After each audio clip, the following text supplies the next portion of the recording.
ഈ രാഹുൽ മാങ്കൂട്ടത്തിലും ഷാഫി പറമ്പിലും കുടുങ്ങുമോ?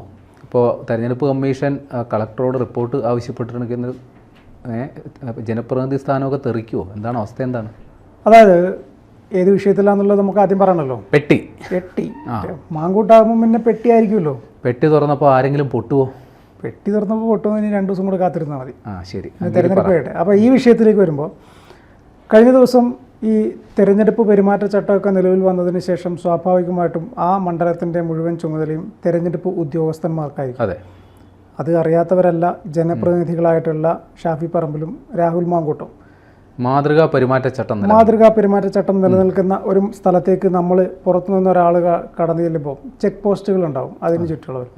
ആ ചെക്ക് പോസ്റ്റുകളിൽ രാത്രിയും പകലോ എന്ന് വ്യത്യാസമില്ലാതെ 24 മണിക്കൂറും വാഹനങ്ങൾ പരിശോധിക്കുന്ന ഉദ്യോഗസ്ഥന്മാരെ നമുക്ക് കാണാം. അതിപ്പോൾ നമ്മൾ മാധ്യമപ്രവർത്തകനായിരുന്ന സമയത്തും നമ്മൾ പോകുമ്പോൾ നമ്മുടെ വാഹനങ്ങൾ ഇപ്പോൾ അല്ല, നമ്മൾ റിപ്പോർട്ടിങ്ങിന് ഫീൽഡിൽ പോകുന്ന സമയത്ത് നമ്മളടുത്ത് ചെക്ക് ചെയ്യാറുണ്ട്. നമ്മൾ അതിന് ആരെങ്കിലും എതിർപ്പ് പറയാറുണ്ടോ? ഇല്ല. അത് അവരുടെ ജോലിയാണ്. ആ ജോലിയെ നമ്മൾ മാനിക്കണം, അവരെ ബഹുമാനിക്കണം.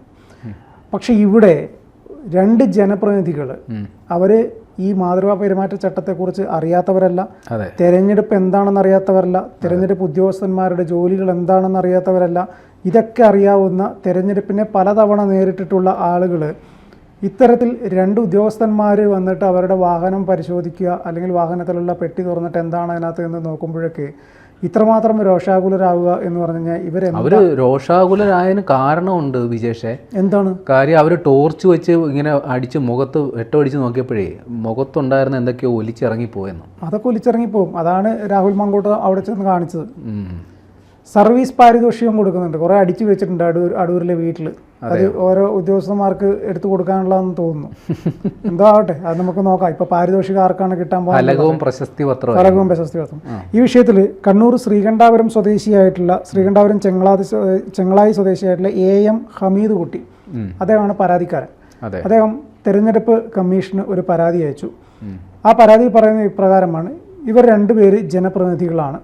തെരഞ്ഞെടുപ്പ് ഡ്യൂട്ടിയിലുള്ള ഉദ്യോഗസ്ഥന്മാരെ ഭീഷണിപ്പെടുത്തുക, അവരുടെ ഔദ്യോഗിക കൃത്യനിർവഹണം തടസ്സപ്പെടുത്തുക, സത്യപ്രതിജ്ഞാ ലംഘനം നടത്തുക. സത്യപ്രതിജ്ഞാ ലംഘനം എന്ന് പറഞ്ഞു കഴിഞ്ഞാൽ ഇവർക്കറിയാം ഈ 2 ജനപ്രതിനിധികൾക്ക് എങ്ങനെയാണ് ഒരു തെരഞ്ഞെടുപ്പ് ഉദ്യോഗസ്ഥൻ പ്രവർത്തിക്കേണ്ടത്, ഈ ഒരു തെരഞ്ഞെടുപ്പ് കാലഘട്ടത്തിൽ ഒരു മണ്ഡലത്തിൽ ഏതൊക്കെ രീതിയിൽ ആ ഉദ്യോഗസ്ഥന്മാരുടെ ഇടപെടലുകൾ ഉണ്ടാകും, ഒരു തെരഞ്ഞെടുപ്പ് എങ്ങനെയാണ് നടത്തിക്കൊണ്ടുപോകേണ്ടത് എന്ന് കൃത്യമായിട്ട് ധാരണയുള്ള ഉദ്യോഗസ്ഥന്മാരാണ് ഇവർ.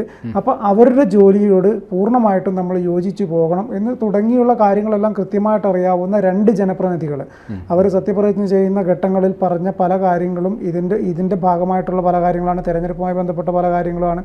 നമ്മൾ ഇനി എങ്ങനെ പ്രവർത്തിക്കും എന്നതിനെക്കുറിച്ചുള്ള കൃത്യമായിട്ടുള്ള കാര്യങ്ങൾ ചൂണ്ടിക്കാണിച്ചാണ് ഒരാൾ സത്യപ്രതിജ്ഞ ചെയ്യുന്നത്. ഇതൊക്കെ ലംഘിച്ചുകൊണ്ടാണ് ഇവർ 2 പേരും തെരഞ്ഞെടുപ്പ് ഉദ്യോഗസ്ഥരുടെ ഔദ്യോഗിക കൃത്യനിർവഹണം തടസ്സപ്പെടുത്തിക്കൊണ്ട് അവിടെ പെരുമാറിയത് എന്ന് ചൂണ്ടിക്കാണിച്ച് ഇവരുടെ ജനപ്രതിനിധി എന്നുള്ള സ്ഥാനം, അതായത് ഇവർ തിരഞ്ഞെടുക്കപ്പെട്ട സ്ഥാനം അസാധുവാക്കണം എന്ന് പറഞ്ഞാണ് ഈ പരാതി. അതായത് ഇവർ ഈ പാലക്കാട് അവതരിപ്പിച്ചൊരു പെട്ടിനാടകം ഉണ്ടല്ലോ, അതേ സ്ക്രിപ്റ്റ് പുതിയ വേദിയിൽ അവതരിപ്പിക്കാൻ നോക്കിയതാണ്. പക്ഷേ ചെറിയൊരു പാളിച്ച പറ്റി. കാര്യം ഈ തെരഞ്ഞെടുപ്പ് മാതൃകാ പെരുമാറ്റച്ചട്ടം നിൽക്കുന്നിടത്ത് ഈ പരിശോധനകൾ നടക്കുമ്പോൾ കമ്പൽസറി ആയിട്ട് അത് വീഡിയോ ചിത്രീകരണം ഉണ്ടാകും. ഇത് പോരാത്തതിന് ഈ സ്ക്രിപ്റ്റ് വർക്കൗട്ടായ നാടകം ഹിറ്റാകണമെങ്കിൽ ഇവരുടെ തന്നെ ക്യാമറയിൽ പതിയണമല്ലോ. ഈ സംഭവം ഇവർ തന്നെ ഷൂട്ട് ചെയ്തിരുന്നു. കൂടാതെ അവിടെ ഏതൊക്കെയോ ദൃശ്യമാധ്യമങ്ങളും ഉണ്ടായിരുന്നു. അപ്പോൾ ഇവൻ പറഞ്ഞ ഈ കടോരമായ ഡയലോഗുകളെല്ലാം അതേപടി അങ്ങ് പോയി. പക്ഷേ ആ ഒരു ആവേശത്തിൽ പറഞ്ഞ് ഇമ്മാതിരി കോടാലിയാകുമെന്ന് കരുതി കാണത്തില്ല. ഏതായാലും ഈ മുൻകാലങ്ങളിൽ പരാതികൾ അത് കെട്ടിച്ചമച്ചതാണെന്ന് നമുക്ക് പറയാം. പക്ഷേ ഇത് വീഡിയോ തെളിവായിട്ടുണ്ട്, പറഞ്ഞ വാക്കുകൾ കൃത്യമാണ്. അപ്പോൾ ഉറപ്പായിട്ടും ഇതിന് പണി കിട്ടും. അപ്പോൾ ഈ പരാതി തെരഞ്ഞെടുപ്പ് കമ്മീഷൻ രത്തൻ കേൽക്കർ അത് ഫയലിൽ സ്വീകരിച്ചിട്ട് ജില്ലാ കളക്ടറോട് ഈ വിഷയവുമായി ബന്ധപ്പെട്ട് ഉടൻ റിപ്പോർട്ട് നൽകാനാണ് ആവശ്യപ്പെട്ടിരിക്കുന്നത്. സ്വാഭാവികമായിട്ടും തെരഞ്ഞെടുപ്പുമായി ബന്ധപ്പെട്ടുള്ള പല പരാതികളും വരാറുണ്ടെങ്കിലും അത് തെരഞ്ഞെടുപ്പ് കഴിഞ്ഞതിന് ശേഷമൊക്കെയാണ് പരിശോധിക്കാറില്ല. പക്ഷേ ഈ വിഷയത്തിൽ ഉടൻ റിപ്പോർട്ട് നൽകാനാണ് ഇപ്പോൾ ജില്ലാ കളക്ടറോട് ആവശ്യപ്പെട്ടിരിക്കുന്നത്. രാഹുൽ മാങ്കൂട്ടത്തിനെ സംബന്ധിച്ചിടത്തോളം ഇത് വലിയ തിരിച്ചടി തന്നെയാണ് ആൾക്ക്. കാരണം ഒരു ഷോ ഇറക്കിയിട്ടത് പരാജയപ്പെട്ടു എന്ന് മാത്രമല്ല, അതിൻ്റെ പേരിൽ കേസും അന്വേഷണവും ഇതാകെ പുലിവാലായി എന്നുള്ളൊരവസ്ഥയാണ്. സ്വന്തം ക്യാമ്പിൽ നിന്ന് പോലും ഈ ഒരു വിഷയത്തിൽ പിന്തുണ കിട്ടാത്ത ഒരു യുവ MLA, അത്ര മാത്രമേ ഉള്ളൂ രാഹുൽ മാങ്കൂട്ടത്തിൽ. സാധാരണഗതിയിൽ രാഹുൽ മാങ്കൂട്ടൽ കാണിക്കുന്ന എല്ലാ കൊള്ളരുതായ്മകൾക്കും കൂട്ടുപിടിക്കുന്ന ഷാഫി പറമ്പിലും ഈ വിഷയത്തിൽ ഉൾപ്പെട്ടിട്ടുണ്ട്. പക്ഷേ വേറൊരു ചങ്ങാതിയും കൂടി ഉണ്ടായിരുന്നല്ലോ ആ വണ്ടിയിൽ, പി കെ ഫിറോസ്. പക്ഷേ ചിത്രത്തിൽ എവിടെയും കാണുന്നില്ല. പി കെ ഫിറോസ് ജനപ്രതിനിധി അല്ലല്ലോ. അല്ല, ജനപ്രതിനിധി മാത്രമല്ല, ഈ പ്രചരണത്തിനില്ലെന്നോ? അല്ല, ഈ വിഷയം വന്ന സമയത്തും വലിയ തട്ടിക്കയറലോ അങ്ങനത്തെ പ്രശ്നങ്ങൾക്കൊന്നും നിൽക്കാൻ പറ്റി. അത്ര വിവരമുണ്ടോ പി കെ ഫിറോസിന്? പി കെ ഫിറോസ് പൊതുവേ ഒരു ശാന്ത സ്വഭാവക്കാരൻ, നല്ല രീതിയിൽ സംസാരിക്കുന്ന ഒരാളാണ്. എന്തോ പുള്ളി അപകടം മുൻകൂട്ടി മണത്തെന്ന് തോന്നുന്നു, അതുകൊണ്ടായിരിക്കണം. അല്ലെങ്കിൽ കിട്ടിയൊരു അവസരം പുള്ളിയും ഒന്ന് ഇത്രയും ചാനലുകളൊക്കെ മുതലാക്കേണ്ടതാണ്. പക്ഷെ എന്തോ പറ്റി. അല്ല, പി കെ ഫിറോസ് ആദ്യം കണ്ടത് തെരഞ്ഞെടുപ്പ് കമ്മീഷന്റെ ക്യാമറ ആയിരിക്കും, അന്ന് മിണ്ടായിരുന്നേക്കാന്ന് വിചാരിച്ചിട്ടുണ്ടാവും. എന്തായാലും ഈ വിഷയവുമായി ബന്ധപ്പെട്ടിട്ട് ഇതേപോലെ തന്നെ ഈ തെരഞ്ഞെടുപ്പ് കമ്മീഷന്റെ ഭാഗമായിട്ട് ജോലി ചെയ്ത ഉദ്യോഗസ്ഥന്മാർ ഒരു പോലീസ് പരാതിയും കൂടെ കൊടുത്തിട്ടുണ്ട് എന്നാണ് നമുക്ക് ലഭിക്കുന്ന വിവരം. അതെ അതെ, അവരെ ഭീഷണിപ്പെടുത്തിയല്ലോ. ഇനി അടുത്ത ഭരണം കിട്ടിക്കഴിഞ്ഞാൽ അവർ എന്തൊക്കെ ചെയ്തു കളയുമെന്നാണല്ലോ പറഞ്ഞേക്കുന്നത്. അതന്നെ, അവരെ ഭീഷണിപ്പെടുത്തി, അവരെ കൃത്യനിർവഹണം തടസ്സപ്പെടുത്തി എന്നുള്ള പരാതി. ആ പരാതിയിൽ എന്തായാലും അന്വേഷണവും കാര്യങ്ങളൊക്കെ ഇനി വരും. അത് തെരഞ്ഞെടുപ്പ് കഴിഞ്ഞ് പ്രഖ്യാപനമൊക്കെ വന്നതിന് ശേഷം, തെരഞ്ഞെടുപ്പ് ഫലമൊക്കെ പ്രഖ്യാപനം വന്നതിന് ശേഷം മാത്രമേ ഇതിൽ തുടർ നടപടികൾ ഉണ്ടാകാൻ സാധ്യത. അല്ല, ഇത് സംബന്ധിച്ച് നമുക്ക് ഇത് ഇമാതിരി ജനപ്രതിനിധികൾ, അതായത് ഇവരിപ്പോൾ ഭരണഘടനാപരമായ ഉത്തരവാദിത്വം വഹിക്കുന്ന ആളുകൾ ഇതേപോലെ കേസിൽ പെടുമ്പോൾ അവർക്കെതിരെ കാര്യമായ നടപടികളൊന്നും ഉണ്ടായ ചരിത്രമില്ല. വൻ നടപടികളാണ്. പക്ഷേ ഇവരെ സംബന്ധിച്ച് ഏറ്റവും വലിയ ശിക്ഷ അവർക്ക് കിട്ടിക്കഴിഞ്ഞു. കാര്യം ജനങ്ങൾക്കിടയിൽ ഒരു മതിപ്പുണ്ടായിരുന്നത് അങ്ങ് പോയി. ഒരു നിർണായകമായ ഒരു തെരഞ്ഞെടുപ്പിൻ്റെ പ്രചരണത്തിൻ്റെ അവസാന ഘട്ടത്തിലാണ് ഇമ്മാതിരി പട്ടി ഷോ എന്നാണെങ്കിൽ പറയാം ഇങ്ങനെ കാണിച്ചത്. അപ്പോൾ എന്തു പറ്റി? ഈ ആടി നിന്ന വോട്ട് കൂടി അങ്ങ് മറിഞ്ഞിട്ടുണ്ടാവും. അപ്പോൾ ഇനി അവിടെ UDF പരാജയപ്പെടുന്നൊരു സാഹചര്യം ഉണ്ടാവുകയാണെങ്കിൽ അതിൻ്റെ ഉത്തരവാദിത്വം കൂടി ഇവർ ഏറ്റെടുക്കേണ്ടി വരും. അപ്പോൾ ഇവർക്ക് കിട്ടാനുള്ള ശിക്ഷ ഇതിനോടകം കിട്ടിക്കഴിഞ്ഞു എന്നാണ് നമുക്ക് മനസ്സിലാക്കേണ്ടത്. ഏറ്റെടുക്കൽ മാത്രമല്ല, സതീശനും അവർക്കും ഇൻ കേസ് UDF പരാജയപ്പെട്ടു കഴിഞ്ഞാൽ ഇവരെ തലയിൽ വെക്കാൻ ഒരാളെ കിട്ടി. ഇതാരുടെ കുറ്റം കൊണ്ടാണ് ഇവർ പരാജയപ്പെട്ടതെന്നുള്ളൊരു ഇത് കിട്ടി. അതിൻ്റെ ആശ്വാസം ഉണ്ടെന്ന് തോന്നുന്നു. പിന്നെ അവർക്ക് നല്ല ആശ്വാസമല്ല, ഇങ്ങനെ ചിരിക്കുന്നുണ്ടാവും. എന്തായാലും ഈ അന്വേഷണമൊക്കെ വരുന്ന സമയത്ത് രാഹുൽ മാങ്കൂട്ടും ഷാഫി വെട്ടത്തിലാണ് ചിലപ്പോൾ സതീശനൊരു ഇതുണ്ടാവുക. അതെ അതെ അതെ.